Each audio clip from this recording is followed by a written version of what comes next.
Seguimos en nuestra jornada de Educación Federal aquí en el auditorio de TICMAS en la Feria del Libro. En esta oportunidad la tenemos a Soledad Acuña, ministra de Educación de la Ciudad de Buenos Aires. Gracias por acompañarnos nuevamente. Nos vimos el año pasado, este año que vuelvas a sumarte nos encanta porque podemos hablar ya de un proceso y no solamente de una foto. Gracias por estar aquí. No, gracias a ustedes, gracias por invitarme y un año en el que pasaron cosas, así que tenemos mucho para charlar. Hace un rato estaba el ministro Persich, que justo el año pasado se dio lo mismo. Vinieron, le decía, es un año especial, y me dice, todos los años son especiales en la Argentina. Soledad Acuña publicó este libro el año pasado, hablamos de este libro el año pasado, pero es un lindo texto porque es una historia de vida. No solo es el día que ir a la escuela fue noticia, porque volvimos a las aulas después de la pandemia, un tema del que se habló tanto, sino que también cuenta un poco tu historia. Bueno, en este año pasó una historia que el año pasado no se sabía o nosotros no lo teníamos en radar, pero apareció una nena. Sí, efectivamente, en el libro cuento un poco la historia de la vuelta a la presencialidad y las dificultades de la pandemia, pero sobre todo cuento cómo lo viví como mamá, como mujer y además obviamente como ministra. Y este año, y en ese año había sido mamá por segunda vez y nació al principio de la pandemia. Bueno, y este año fui mamá, fines del año pasado, mamá por tercera vez, así que también tenemos otra historia para contar, pero por suerte en libertad, ya con todo saliendo, los abuelos pudieron venir a conocerla, pudimos salir a pasear y ver a los amigos, así que un año muy, muy, muy gratificante. Una de las preguntas para hacerte, en realidad yo había planteado la entrevista, podemos ver si se da, pero había planteado la entrevista en hacerla como en 3 partes. Lo que pasó, lo que está pasando y lo que va a pasar. Una suerte de balance, porque como este año es un año electoral, han pasado ya 3 años largos, casi 3 años y medio, del gobierno de Horacio Rodríguez Larreta en Capital o en Ciudad de Buenos Aires, con vos como ministra. Y quería empezar desde ahí. ¿Qué cosas de estos 3 años, con la pandemia y con todo mediante, pero qué cosas te gustaría destacar? Sí, es mi último año como ministra, después de 8 años de ministra de Educación, los 8 años del mejor trabajo de mi vida, como digo siempre, este es el mejor trabajo del mundo y el mejor trabajo de mi vida hasta acá. Así que lo vivo especialmente. Y en estos 3 años pasaron un montón de cosas buenas y malas, pero hay algo que me parece que... ¿Me lo acerco? Es muy fuerte si me lo pongo así. Me parece que lo más destacable es algo que pasó con la pandemia, que tuvo que ver con la aparición y la participación de las familias en el reclamo por la educación, la aparición de padres organizados, el movimiento de familias que pelearon y discutieron por la educación, transformó a las mayorías silenciosas en grupos de presión que exigieron y nos exigen hoy mejor calidad educativa. En ese momento era que se abrieran las puertas de las escuelas, hoy tiene que ver con que mejoremos cada día nuestro trabajo y me parece que eso es algo que tiene que estar, la escuela sola no puede, la escuela necesita a las familias participando del proceso educativo de sus hijos, pero también la política necesita que las mayorías dejen de ser silenciosas, porque cuando uno mira las encuestas de opinión, de las principales preocupaciones de la gente, lo que encuentra es que la educación está en el lugar número 10 para abajo, y esto en todas las encuestas, y tiene que ver con que en el día a día nos preocupa la inflación, nos preocupa cómo la economía nos va desarmando nuestros hábitos, nuestras rutinas, nos preocupa la seguridad de nuestros hijos, nos preocupa la garantía de nuestro trabajo, y entonces la educación, que es algo de largo plazo, lo dejamos para el final. Y si a la sociedad la educación no le preocupa, la política tiene pocos incentivos para cambiar. Pero cuando aparecen los padres y reclaman, la política avanza y da pasos. Salvo en momentos de pandemia, la educación nunca estuvo en primera plana, es algo que también contás en tu libro. Estuvo acá Guillermina Tiramonti hace un par de días y decía exactamente eso, que si la sociedad se compromete y le pide a la política que haga algo, la política tiene que responder, porque surge desde abajo el pedido. Absolutamente, y yo creo que este es un año bisagra, es un año clave donde pueden darse profundas transformaciones para el futuro de nuestro país, donde los ciudadanos tenemos un poder enorme en nuestras manos para que esto cambie, para que la educación sea prioridad, y esa herramienta es el voto. Y yo lo que estoy instando es a que todos nos animemos a exigirles a nuestros candidatos y a los partidos políticos que presenten sus plataformas educativas, que nos digan qué van a hacer en materia educativa, que nos digan qué van a cambiar y cómo lo van a cambiar. Que no sean solamente propuestas genéricas, y yo creo que tenemos que empezar a pedirle a los espacios políticos y a nuestros candidatos y dirigentes que nos digan sus metas de mejora. Efectivamente, cómo vamos a salir de esta situación de alfabetización nefasta que estamos en nuestro país y que Argentinos por la Educación lo puso en evidencia hace pocos días, y que tenemos que tomar decisiones que son difíciles en materia educativa, cómo lo van a hacer y con quién, cómo vamos a discutir el federalismo educativo, cómo vamos a garantizar que en una provincia como Chubut los chicos tengan la misma cantidad de días de clase que en Capital Federal, o que en Formosa los chicos pasen de año porque aprenden y no porque les permiten pasar las materias. ¿Cómo vamos a hacer para tener un Ministerio de Educación fuerte que realmente pueda implementar medidas de igualdad y que las oportunidades no dependan de un código postal?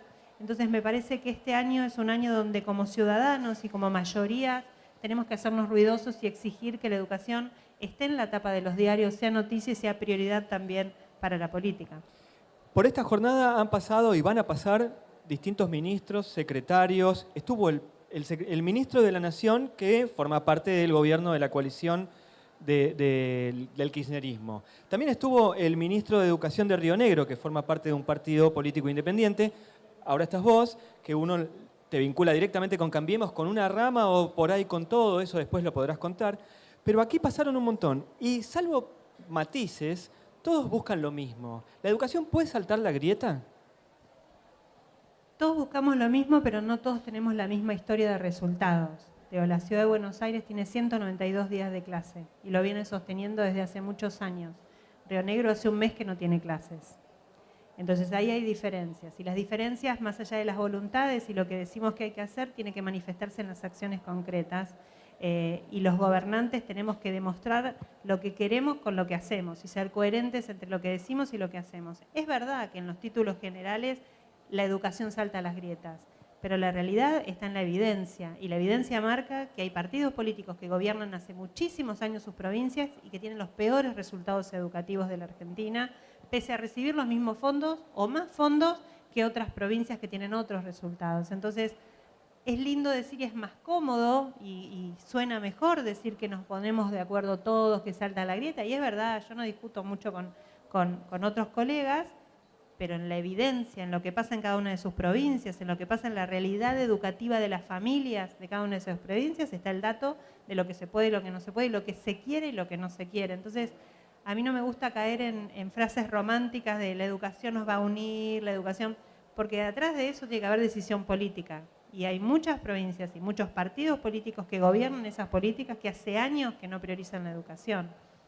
¿Cómo se maneja un distrito como el nuestro que en los últimos años había discusiones que luego fueron salvadas? Pienso en la reforma educativa. El año pasado era el gran tema, antes fue Unicaba. ¿Cómo llevaste estos años como para llevar adelante eso y seguir batallando?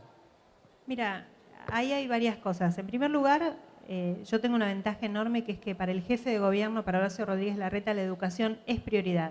Y al ser prioridad, me respalda mucho en mis decisiones y me da mucho apoyo político para mis decisiones, incluso teniendo diferencias internas dentro de nuestro espacio, de nuestro gabinete, de nuestra coalición. Él apoya las decisiones que vamos tomando porque cree en esta transformación. Ahora, me perdí con la... ¿Cómo lo vamos? Bueno, pero en estas batallas que fuimos dando, más allá del apoyo político, lo que fuimos aprendiendo en el proceso es que si no hay diálogo y acuerdo con los actores que forman parte de la comunidad educativa, es todo más difícil. Nosotros la Universidad de la Ciudad la aprobamos con mayoría propia en la legislatura. Teníamos encuestas y teníamos focus group con datos concretos y mayoritarios de la gente apoyando la formación universitaria de los docentes. Sin embargo, lo único que se escuchaban eran las manifestaciones de los institutos y de los partidos políticos de izquierda que se negaban y que iban a la legislatura a prenderla a fuego para que no se vote. Con la pandemia, sobre todo, que nos dimos el tiempo a través de los Zooms y de todos los espacios virtuales de dialogar, de escuchar, de las convocatorias, entendimos que todo iba a ser más fácil y más aceitado si lo hacíamos haciendo parte a todos los actores desde antes en el proceso. y por eso pudimos llevar adelante las últimas reformas, la reforma del estatuto, porque participaron los docentes, participaron los directivos, además de la política, la reforma de la escuela primaria que estamos haciendo ahora con el cambio curricular, pero la reforma de la estructura de la primaria que se va a dar a partir de ahora, donde participaron más de 15.000 personas en este proceso, las discusiones con los chicos sobre las prácticas educativas. Cuando lanzamos la iniciativa nos tomaron 50 escuelas y hoy hay más de 10.000 chicos que están en empresas haciendo prácticas profesionalizantes y prácticas educativas, donde los chicos, los docentes y los empresarios están absolutamente contentos con la experiencia. Y esto porque retomamos la palabra de los chicos y dijimos, bueno, a ver cómo, de qué manera, con la escuela, cómo lo convocamos, cómo lo conversamos. Entonces yo creo que de este proceso donde yo creo que siempre hay que seguir transformando, todo hay que seguir cambiándolo en este momento de virtualidad, de digitalidad, de tecnología tan rápida, de inteligencia artificial que nos parte al medio en lo que sabemos hacer y en cómo lo hacemos en educación. Creo que hay que cambiar permanentemente, pero ese cambio tiene que ir en diálogo permanente con los distintos actores de la comunidad. Hablas de inteligencia artificial y hoy justamente hablaba con Patricio de prensa sobre el tema, pero hay algo raro en la Argentina que uno está pensando, ¿cómo pueden poner vanguardia, poner tecnología? Sin embargo, 1 de cada 2 chicos de tercer grado no sabe, no comprende lo que lee. ¿Cómo se trabaja en esas dos dimensiones? Recuperar los saberes y avanzar en la vanguardia. Mira, primero en la inteligencia artificial, como en todos los temas de tecnología, yo creo que lo peor que podemos hacer es prohibirlo o tratar de eliminarlo del uso. Nosotros tenemos que usarlo como una oportunidad. La inteligencia artificial tiene que ayudarnos a enseñar mejor. No solamente que los chicos tengan otras técnicas para estudiar, sino que los docentes puedan enseñar mejor y ejercer mejor su tarea. Y en eso estamos trabajando. Hoy todos los docentes están recibiendo una capacitación obligatoria sobre el ChatGPT, todo lo que es inteligencia artificial y recursos sobre cómo trabajarlo dentro del aula. Pero obviamente vamos corriendo de atrás porque esto va a una velocidad, pero en lugar de paralizarnos, lo que nos moviliza es decir, bueno, pero tiene que ser una oportunidad. ¿Qué más hacemos para incluirlo dentro del uso en el aula? Eso tiene que estar, que eso es lo importante, ¿no? Eso es lo que viene para adelante, es la visión de futuro. Ahora, también tenés la urgencia, y la urgencia es esta realidad que vos hablás, que es una realidad del país, que es una realidad que se volvió más cruel con la pandemia y con la pospandemia, porque la poscuarentena no trajo planes de reconversión, no trajo planes de trabajo concretos en la mayoría de las provincias, en muchas sí, pero en muchas otras no. Nosotros en la ciudad, sobre el tema de alfabetización, desde el año pasado estamos implementando un modelo que tomamos y aprendimos y nos inspiramos en Mendoza, que tiene que ver con cambiar la forma de enseñar a leer. El año pasado hicimos una prueba piloto con 250 escuelas. Este año es un programa que se universalizó a todos los terceros grados de las escuelas públicas y 30.000 estudiantes están bajo este programa nuevo de fluidez y comprensión lectora, que el año pasado ya nos dio la pauta de los beneficios que trae, porque 7 de cada 10 chicos que participaron mejoraron su ritmo, su velocidad y por tanto la comprensión lectora, con lo cual estamos avanzando. Y como en todas las cosas, para lo urgente, lo que hay que tener es un plan, hay que tener decisión política para hacerlo y hay que invertir recursos. ¿Qué te gustaría que quede de las políticas que implementaste el año que viene? Y el que viene y el que viene. Sí. Si pensamos que un chico hoy está en primer grado, va a tener 3 presidentes en toda su carrera. Y si vamos a la universidad, va a tener 4 o 5. Entonces, en la escuela siempre se piensa a largo plazo. Pero supongamos que tomamos también, con los cambios que se dan, aunque pensemos a largo plazo, hay cosas que ir ajustando, ¿no?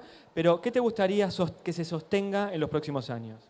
Primero, en esta línea de que todo va cambiando, la escuela siempre fue lo estable, ¿no? Todo cambia, pero la escuela tiene que ser igual y garantizar determinadas cuestiones. Una de las cosas que me gustaría que se sostengan es esta mirada constante de la transformación. Lo que armamos para hoy no sirve para mañana, mañana lo vamos a tener que volver a pensar. La secundaria del futuro, que es una buena realidad hoy, mañana tiene que ser distinta, tenemos que volver a pensar la secundaria y la forma de enseñar. Entonces, esta necesidad de transformarnos permanentemente al ritmo de la sociedad dentro de la escuela, incluso con nuestras rigideces, me parece que es algo que sería bueno que continúe como concepto.